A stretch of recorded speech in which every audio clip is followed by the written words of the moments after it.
Supposons que tu as un ami particulièrement verbomoteur qui tourne autour de toi en te racontant son dernier voyage, mettons.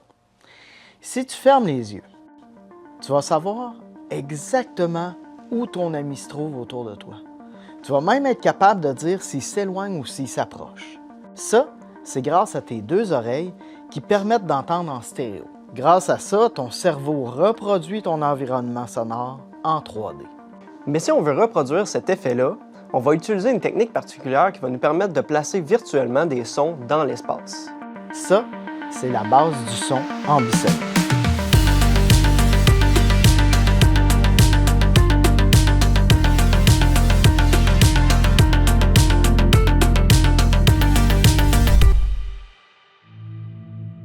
Contrairement à bien des croyances, le mot stéréo provient du grec ancien stéréos, qui signifie pas deux, mais solide ou tridimensionnel. Ça a un lien direct avec notre dernière capsule sur la stéréoscopie, la dimension par la vue binoculaire, mais ici la stéréophonie par l'audition binaurale. Le cerveau humain a la capacité de percevoir la direction d'une source sonore à l'aide de la force du son, mais aussi à cause du délai qui entre les deux oreilles. La stéréophonie, par exemple dans les jeux vidéo, utilise ces caractéristiques-là pour reproduire l'illusion que le son se promène réellement dans l'espace. Seulement deux haut-parleurs, le gauche et le droit, et pourtant, tu peux entendre précisément des sons placés au centre. Tu peux même entendre des sons vers l'avant ou vers l'arrière. À titre d'exemple, Roger Waters, sur l'album The Pros and Cons of Hitchhiking, utilise une technique d'enregistrement pour nous faire entendre une mouche qui vole dans toutes les directions autour de nos oreilles. En réalité virtuelle, le son ambisonique est primordial pour plusieurs raisons. Au cinéma, en surround, t'entends le plancher qui craque en arrière. Probablement le psychopathe qui approche de sa victime, ce qui fait monter la tension dans le scénario qui se déroule devant toi dans l'écran. En réalité virtuelle, comme le film se déroule en 360 degrés, le son est utilisé par le réalisateur pour attirer l'attention du spectateur vers l'action. Le plancher craque, on va se tourner pour voir le psychopathe arriver vers sa victime, ce qui oblige le scénariste à penser totalement différemment. Tout comme la stéréoscopie, la captation ambisonique est relativement simple.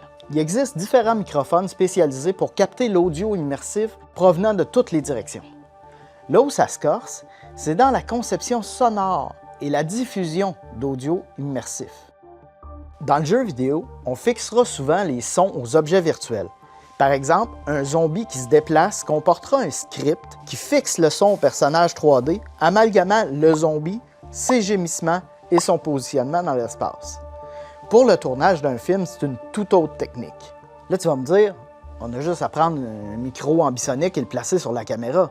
Mais le micro multidirectionnel devrait justement être stratégiquement positionné au même endroit que la caméra pour avoir le son central à 360 degrés, ce qui nous éloigne beaucoup trop de la source de la voix de notre acteur ou des sons de notre zombie.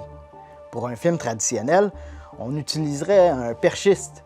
Mais comme la caméra filme à 360 degrés et filme partout en même temps, c'est impossible d'avoir un technicien ou un perchiste dans le décor.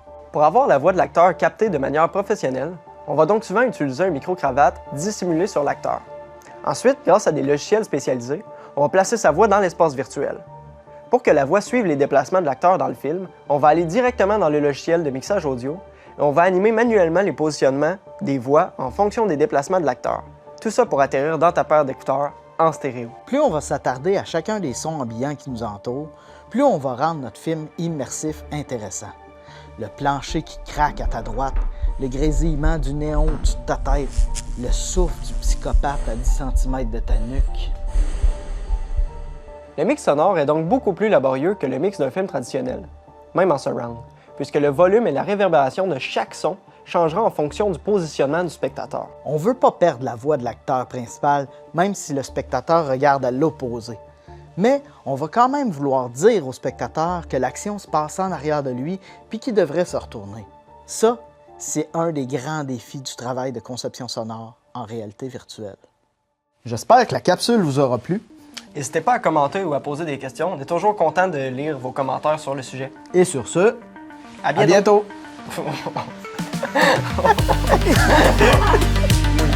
À bientôt.